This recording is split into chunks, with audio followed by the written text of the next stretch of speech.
creating curiosity by asking better questions. This is Shed Talk.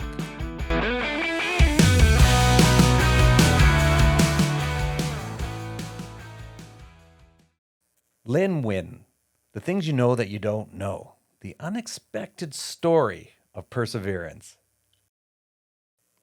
Linh Huynh. Yeah, my parents have a sense of humor. But do they ever have a sense of humor?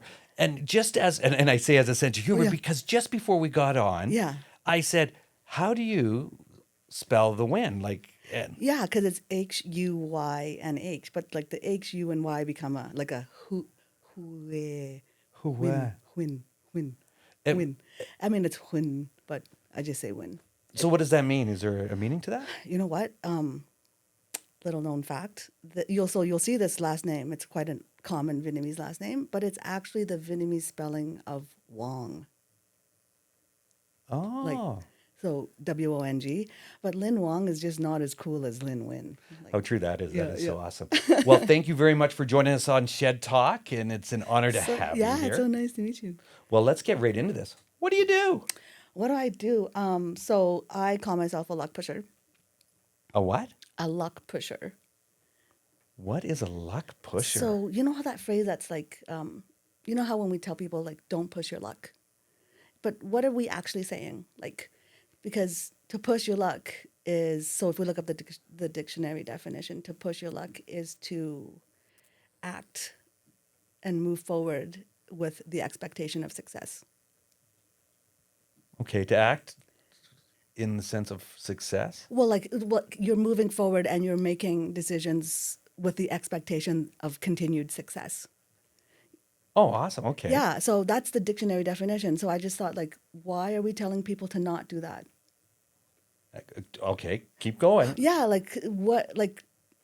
wouldn't we want to keep pushing our limits, keep pushing our boundaries with this sense that that things are going to go well? But why would we want to do that? But the whole point is people always say, don't push your luck. Right. Right? Do you ever hear someone say, like, Kevin, I want you to go out there and push your luck? It's always kind of like a warning of don't push your luck. That is true. Yeah, don't push your luck. You don't do it. If you're going to do something, you better make sure that you're full in. Yeah. Yeah, don't push your luck. You're not going to even make it. So don't so push my your luck. friends gave me the nickname of luck pusher because I'm always pushing my luck. Oh. Yeah. So what else do you do? Well, I'm an ESL teacher. I work at Blue Valley College, but I stumbled upon a opportunity where the CBC was having a nationwide contest, and they invited Canadians to submit their idea of the ultimate dream adventure. And just for kicks, I submitted that I wanted to run a marathon in Antarctica. Oh. Yes, and the prize was $10,000. So I'm a teacher, and it's a good living, but it's not can you afford a $16,000 race?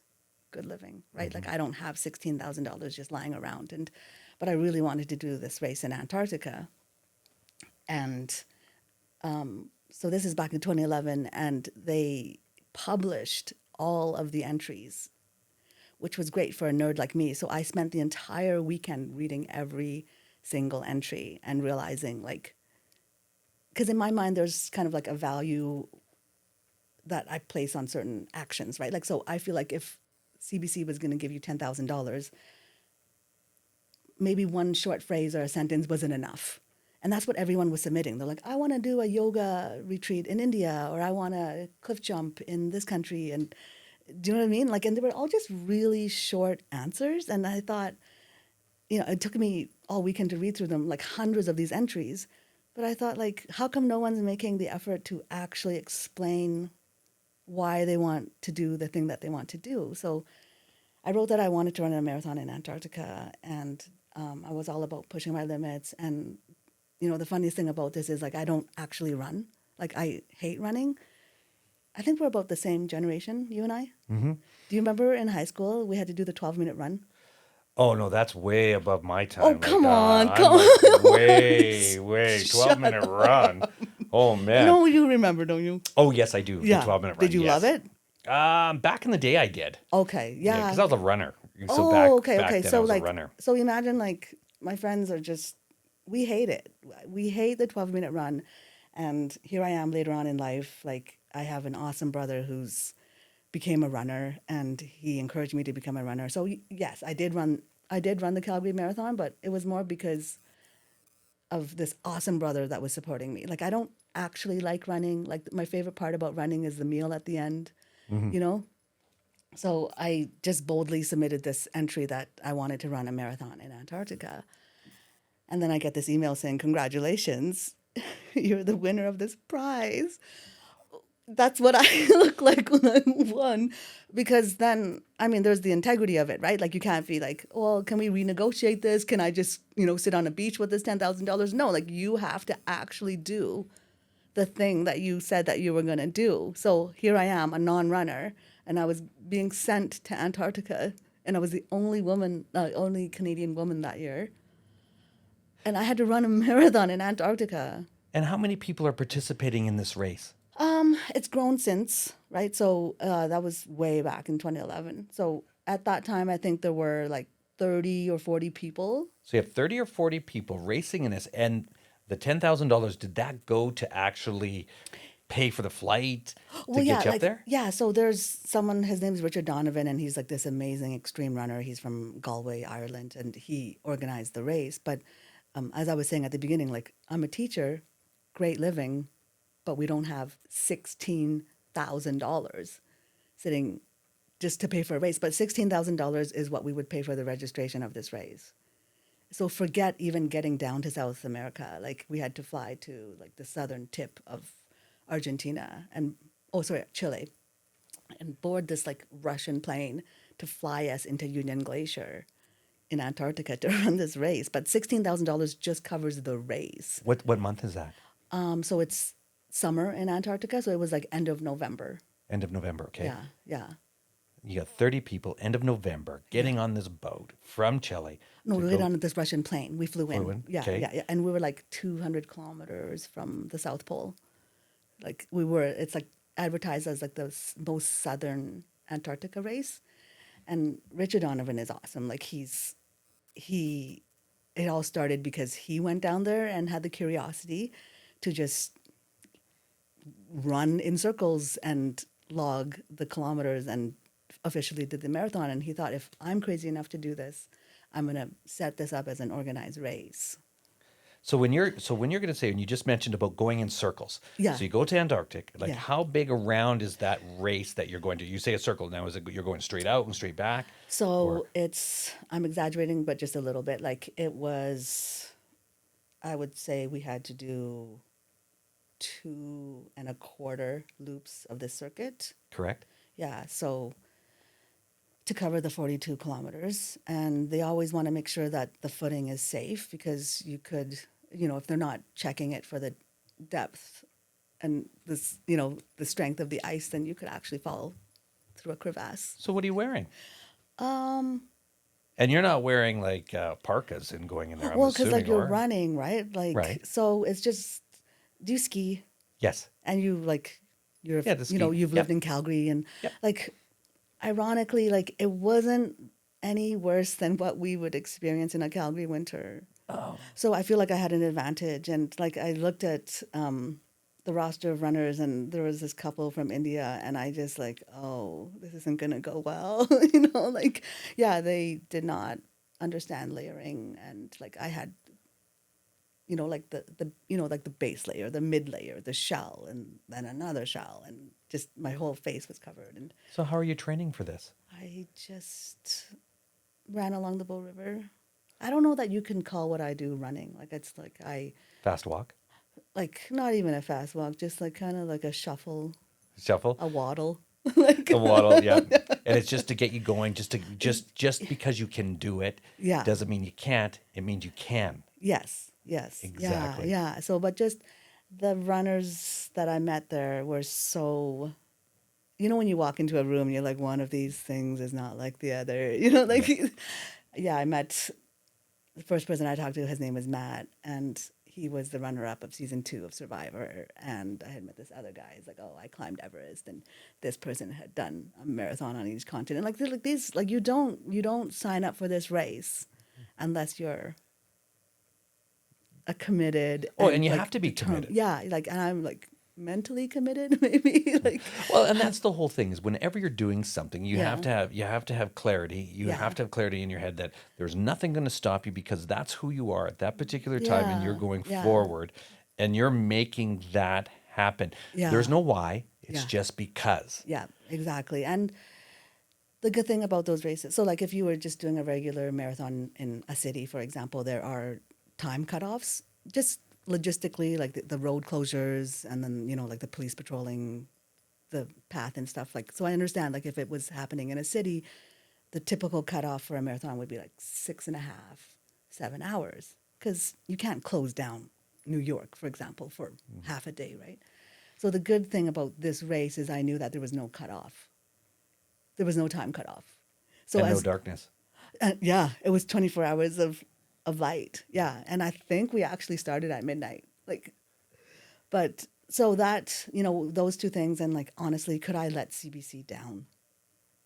You know what I mean? Like, and also I was running for the Children's Wish Foundation, or the Make a Wish Foundation, and I was helping this girl live out her dream of, she had this huge nose tumor, and I was able to raise money and send her and her family to Hawaii, and she passed shortly after that. But like, so with those things, it's if there's no cutoff, and if it's weather that you're basically grew up in, like I grew up in Brooks, in the prairies. -30, -40 is not uncommon in the dead of winter, right? Like, so no cutoff. You're running for the sick girl. CBC's giving you $10,000 to do this.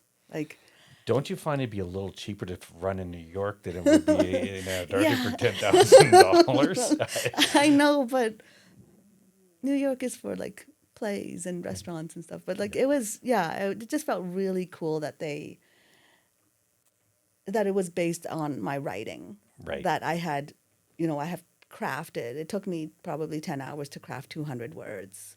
So you think about 200 words back then. Yeah. Okay, to craft it, now we have AI. Takes us 13 seconds, and then all of a sudden we've crafted AI to be able to take this audition or marathon and everything. It's like that in a Oh second. gosh, I don't even know what would have happened. Yeah, like, but I just poured my heart into those 200 words, and I just felt that I couldn't fail. Right. How many hours did it take you? So my first marathon was Calgary, concrete, Yeah. summer weather, no wind chill, shorts, t-shirt. That was 5 hours. Right. Antarctica took me 8 hours and 44 minutes. Well, that's not too bad because isn't the cutoff 8 hours? Well, the cutoff for As of a normal, what's a normal cutoff for a like it marathon? depends, like somewhere around like 7.5 or like 6.5 or 7. Honolulu has one that's like a lot more generous. 3 hours cutoff? No, no, no. No. Yeah, so So it was you amazing. Yeah, so you did this trip. So yeah, you've got that, and you did the race right behind you. So you're helping. And CBC just gave you like oh, $16,000. 10,000. Yeah, and then 10,000. I What put did the that whole rest. trip cost you as a whole? What do you figure? Maybe 20 in the end. 20,000? Yeah, because it's 16 for the race, about 2,000 for the flight down there, and then Right. 2,000 more for gear. Are they doing that race every time now? Is this a regular Yeah, occurrence it now? exists. Yeah, yeah. Are you It's going back again? no. Well, that's a longer story, but I did end up going back. It's for a second race. Yes. And why did you do the second race? So now we got to go back, Okay. rewind too. So I love that your message is about curiosity, because the only reason I ended up in Antarctica was this kind of like question in my brain, like, could I actually do it? Right? Like, so I was in Antarctica. We're in these tents. We were there for about 3 nights or 3 days. There was no nights. There's no nighttime. But I finished the race, and my tent mate, Allison Hamlet, said, "You're tough." And the reason she said that is because I came in. I like to say that I came in 9th place Right. because there were 9 women. You know what I mean? Like, yeah. So Ninth in the world. I like that. Yeah, you're ninth in the world. I'd like that better than Yeah. last place. So just having that curiosity of, well, if I survive that, I didn't lose any limbs, like nothing, no digits lost to frostbite or anything, like, but she said, you're so funny because you really gutted it out, and you're clearly not a runner, right? And she's like, but if you enjoyed that, or if you survived that, did you know that Richard Donovan also organizes the North Pole Marathon? There's a marathon in the North Pole, which is crazy because there's no land in the North Pole. Right. It's just cold. No, it's just like Yeah. like it's just like this piece of ice Right. floating on frozen ocean. Like there's actually no land. So I found that, like, so I still have all the barriers, right? Like physical barriers, huge financial barrier because they're the same price. Like, so North Pole was also $16,000. But So, because I'm a luck pusher, and I'm like, and I have this firm belief that I have like a direct line to the universe. And I think that's because my family were refugees and we escaped Vietnam. And when you look at the statistics of who survived and who didn't, and when you have a family of 10, like statistically, one of us should have gone, right? And we didn't. And I have 7 siblings, so there's 8 of us, right? 8 children, my parents, so 10 of us surviving a year in the refugee camp, being blessed and chosen, like not just to any country in the world, like not like we were there for 3 months at the refugee camp, and we're like, good news, there's a country that's accepting you. You can leave tomorrow. It's East Germany, and my dad's like, no thanks. Like, yeah. So, and he just waited. Like, so we could have technically left the so refugee how does camp. that work? So, okay. So here you are. They come into, you're at a refugees camp. Yeah, Okay. yeah. And I'm talking like I don't know because I have Oh no yeah, idea, and this yeah, is where this comes into play. yeah. You got to choose from which country to go to. No, not at all. No, okay, Yeah, so like but if there were countries open that were willing to accept anyone, then you can choose if you can, you know what I mean? Like you right, can choose to accept or decline that correct. invitation. But choosing as in, we couldn't just say like, we want Canada, right? Which my father did. Like he had his top 3 were Canada, Australia, and the US. But I love that he turned down this opportunity to go to technically a Western country, technically, right? Like, and so we ended up staying there for a year in this refugee camp. And then we got sponsored by this church in Brooks, which is insane because you go from this tropical island refugee camp, and we landed in Edmonton in January, Yeah, yeah, and it was totally shocking. And like Edmonton would have been fine because it's kind of, like a right. metropolis, there's amenities. No, no, no. And then you get all your medical testing and everything, and they like gave us a whole bunch of winter gear and like put us on a Greyhound. Remember when they used to have Greyhounds? Greyhound, yes. And like took this 5-hour bus and ended up in Brooks. And my mom, like, I remember like my mom stepped off the bus and looked around, and she's like, I think I'll take my chance. I should have taken my chances at the refugee camp. Wow. Yeah, because it's Yeah. just like, I don't know if you know Brooks. It's I kind know of like, Brooks very well. Yeah. yeah, it's like this kind of barren landscape. And Yeah, the Lakeside Inn and Yeah. the industry in Brooks, because I used to live in Brooks for about two years, That's and crazy. in the radio When? station Q way back in the Oh, day, okay, okay. Q13. Oh, we love Q13. So Yeah, way yeah. back then with Q13, Yeah, and yeah. understanding, Yeah. Brooks was a beautiful city. Like Oh, I no. loved it. There's lots to do there, but yeah, Yeah, yeah, I still think I had a magical childhood. So, but I was saying, like, I feel like I have a direct line to the universe because of what my dad constantly told me, like, about that. Just remember, by the time you were 5 years old, you had already done the hardest thing you would ever do. mm-hmm. So after that, everything will feel like nothing. So, and he said, like, do you know how lucky you are? And there was a phrase that just like kind of resonated in my brain, like, do you know how lucky you are? Do you know, like, so my mission in life was to test, like, to quantify, to like solve like a math problem, like, how lucky am I? So I finished this race in Antarctica. Again, still have the physical challenges. I'm not a runner. And the financial challenges, because I don't have another $16,000. So I had spent, so CBC paid for 10, the whole thing cost about 20. So I had already spent $10,000. So I came home, and my friends were like, well, what are you going to do, luck pusher? I'm like, I'm going to keep pushing my luck. I'm like, what does that look like to you? I'm like, well, if I won one contest, what's to say that I can't win another one? And then a few months later, there was another one, $10,000, And you won that one. Kellogg's. And it was, yeah, your ultimate active pursuit. So yeah, we had to submit our idea of what our ultimate active pursuit would be, and the prize was $10,000 to be used towards whatever you proposed. So I said, well, I, I, I was ninth in the world. I got ninth place. Yeah. Oh, totally. So, Yeah. right. It's all about wording. It's semantics. There might be two people to this race, and I'm second in the world. Yeah, That's all that matters. exactly. And if you're the only one, perfect. Yeah.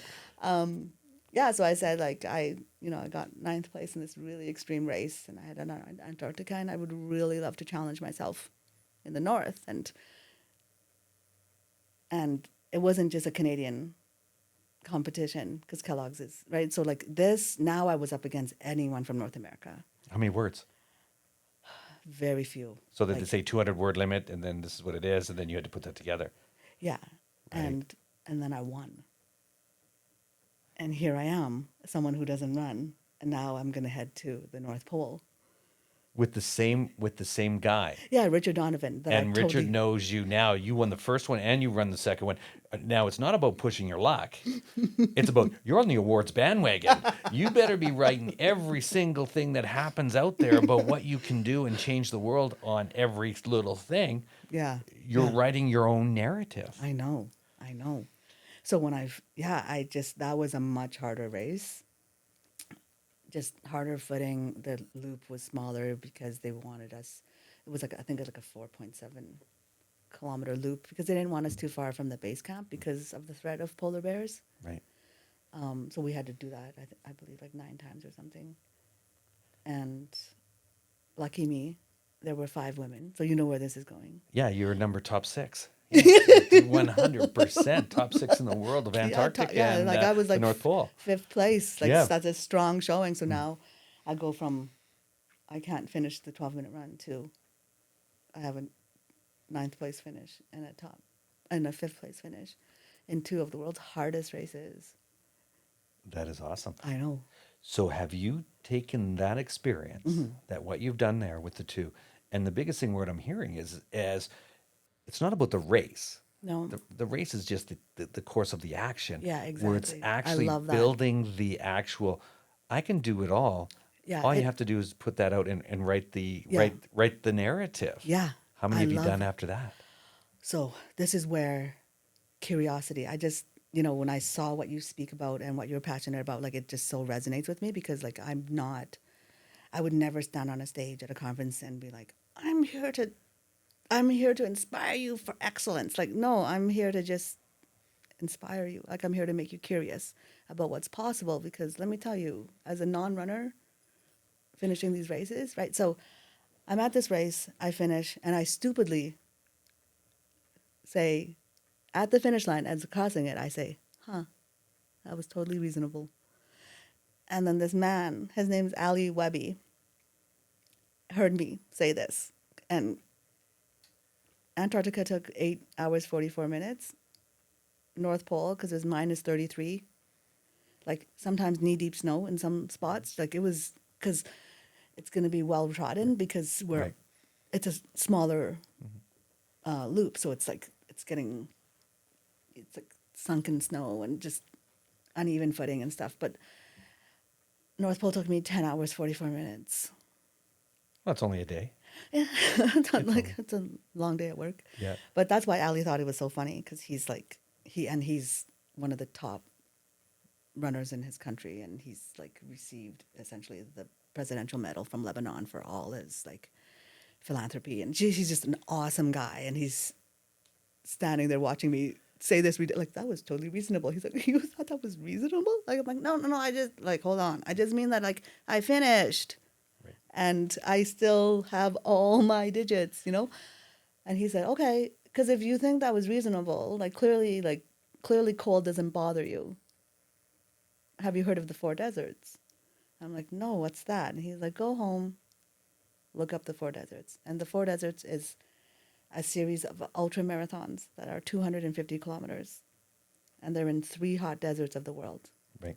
And if you can complete 2 of the 3 hot deserts, then you get an invitation to go to what they call the last desert, which is Antarctica.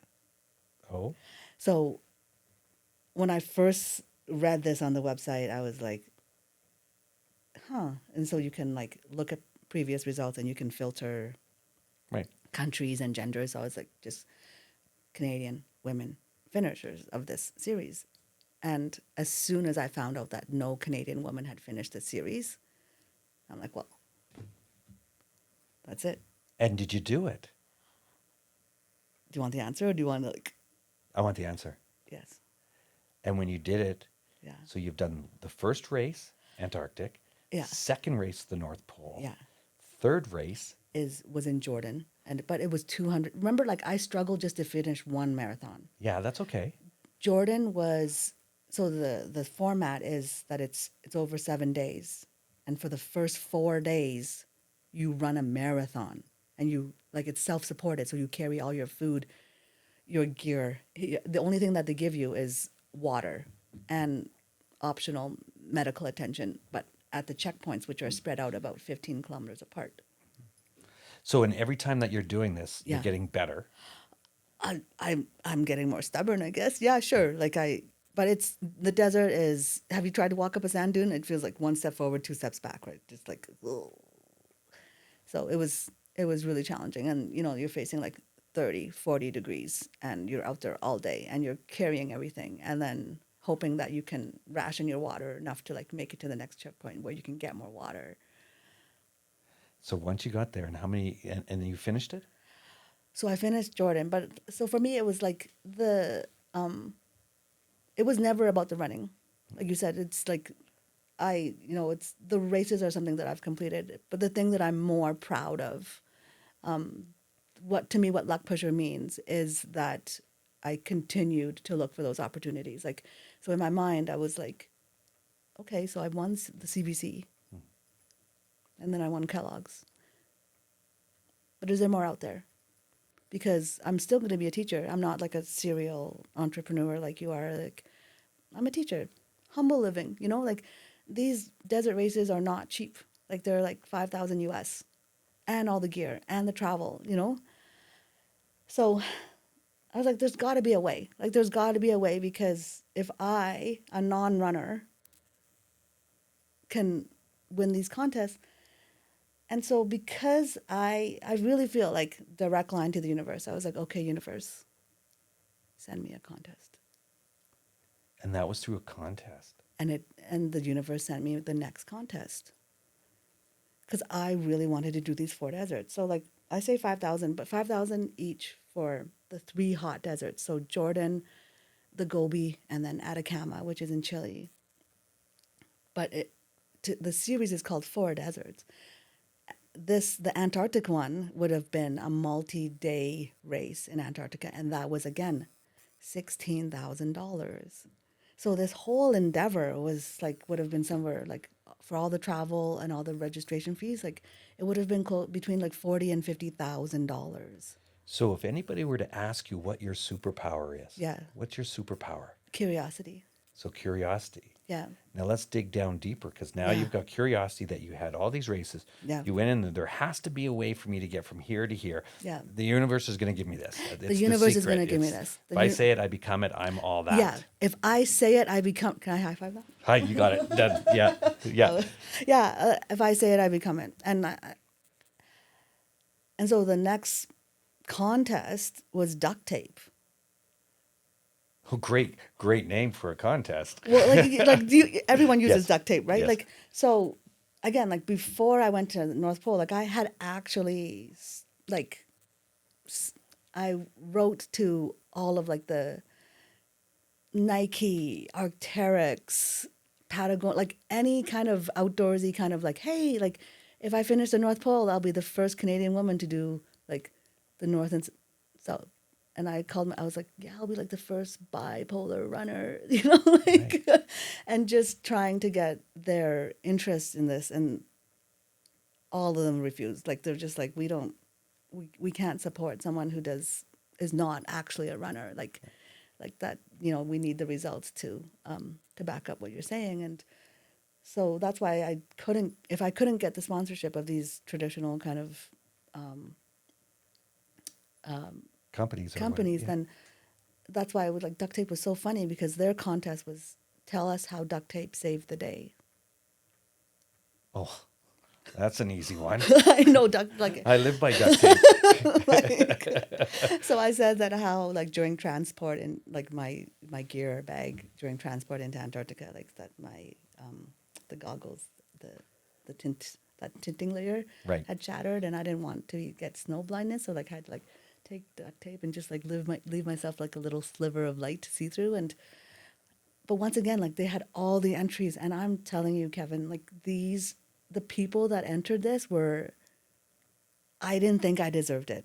Let's just say that. Like there was this guy that was like, I was mountain biking and then a really sharp branch caught my side and it split my torso open. Like there was like this 1 inch, or sorry, like a 1 foot gash. It was like an inch deep, and I duct taped my torso and like rode back to the hospital, like that kind of stuff, right? And I'm just like, Yeah, but that's medical duct tape. but I was like, honestly, give it to that guy, right? Like, Yeah. so the prize was 1,000, which at that And a roll of duct tape. as a lifetime supply of duct tape. Yeah. But I thought, you know what, 1,000 is not 10,000, but who knows? Because I feel like, it's just to get my foot in the door, so to speak, right? So I won this. The director of marketing and some other like media specialists, we got on this conference call and they're like, we've Googled you and like you've done some really awesome stuff. Like, do you have anything else planned? And I was like, boy, do I ever. And then I told them that I wanted to pursue the Four Deserts. Right. And then I said, I wanted to figure out a way to align what I was doing with how awesome their product is. And I was like, well, like your product, I will always stick to it. And they loved it. We support you. It's a total good brand. Right? Yeah. So like they helped me get through the desert and supported one of the races. And then I just had this idea that the way that I was going to get to the finish line was just to keep winning contests. And then I won through Husqvarna. Because do you have any Husqvarna equipment? No. Oh, no, like, I know what you mean, but yeah. Yeah. I know what it is. So, yes. but what is Husqvarna known for? I'm thinking of farm equipment. Yeah, but like really good, strong, right? Like Okay. it's like if there's a project that other machines can't handle, that one is just strong enough to do whatever you need, right? Yeah. So they were having a contest where you had to share how you challenged the impossible. And everyone was writing about like, there I was and I had this awesome chainsaw and I managed to fell this tree, or like, you know what I mean? Like, yeah. And so of like, the product itself, not about the activity that you can do. know. Right. So I wrote about the activity. I was like, okay, so in all honesty, like I've never owned a Husqvarna product, but it's more the mindset. Well, it's kind of like Red Bull. Yeah. Right? So, yeah. So I was like, oh, I will tell you how I challenged the impossible. I'm a non-runner, and then so like Husqvarna became a sponsor, and that's how I ended up finishing the Four Deserts. So then after the Four Deserts, anything else after that? Well, that's when I retired from running. Like I was like, this is ludicrous. So you're going to take up swimming next. Next is swimming. I don't know. Yeah. So on this whole journey and everything that you Yeah. do, and we'd asked earlier regarding your biggest superpower, Yeah. and what's interesting about this and listening to you, and it's an amazing story, is the Yeah. superpower as a life lesson is about taking things that you can do. You can do just about anything you want. You put your mind to it. Mm-hmm. But there's a life hack here. Yeah. And the life hack was that if you don't put yourself out there to write, here's the awards bandwagon, to write that story, to say, hey, Yeah. I'm going to go after this. And how many people actually go after and write their story Yeah. and get the sponsorship? Yeah. Like, that's amazing how many people probably don't do that. And you Exactly. just hit it. Yeah, and that's why my friends call me luck pusher, because it's just like you're just out there, like the thing that you entered for Husqvarna doesn't actually even align with what they actually wanted as their entry, right? And just always pushing your luck, like always finding a way. Would you always- actually call it your luck, or is it actually to actually push who I truly am and who I'm Yeah. going to be and who I Exactly. am, because Yeah. that's who you are. Yeah. As defining you, I wouldn't say you're lucky at all. Yeah. You're Thank you. strategically placed, everything that you've done strategically, because you knew exactly what you wanted, how you were going to get it, and the outcome became who you are. Yeah, and I love that you said that. Like, I know who I am, and I know how I wanted to get it, but like, there was, there's still those moments of uncertainty where like every night I'm like, come on, universe, send me a contest. Like, and sometimes it takes months to appear, right? And it's just like that faith of, can you stay the course of your dreams when the timeline in your head doesn't match the timeline of reality? Like, the universe has a different And, schedule for you, right? and it comes down to, as from experience sharing, is all about consistency. Trust the process. Trust the process, Okay. and there's nothing that resonates stronger. Like, it's just, I'm not religious. Like, we weren't raised with a religion, and I teach ESL students who come from countries that are deeply religious. Like, and when they find out that I'm not religious, I always say, well, everyone has a religion. My religion is same as you. It's faith and hope and kindness, and it's all there. Like, it's just packaged under a different thing. Like, I do believe that the universe has all our backs, that we are extraordinarily supported. But you have to ask for it, and you have to put in the effort and like take those risks. Because so the funny story is, like, imagine every morning in the desert. I'm tired because I've just run a marathon the day before, and you're asking me to do it again today, and then again tomorrow, and then again the next day, and then on day 5 you have to do a double. On day 5 you have to run like 80 to, But I remember at the start line of, and you can like ask any of the runners that were in any of these races with me, I was always crying. Every morning crying. And like, they were so nice that they would like take turns. They're like, oh God, she's crying again. Okay, who's going to talk to her this morning? Like, who's going to give her that pep talk? Kevin, I was crying every morning. Crying because of joy or crying No. because of fear? Fear. Every morning. And to the point where I remember one of the top 10 runners, and you have the entire week to prove yourself, right? Like, it's like maybe you're 10th one day, like those guys are going to try extra hard on day 2 to break the top 10, and like, super competitive guys. But I remember hearing one of them saying to the other guy, like, she's always crying. I don't know why she's here.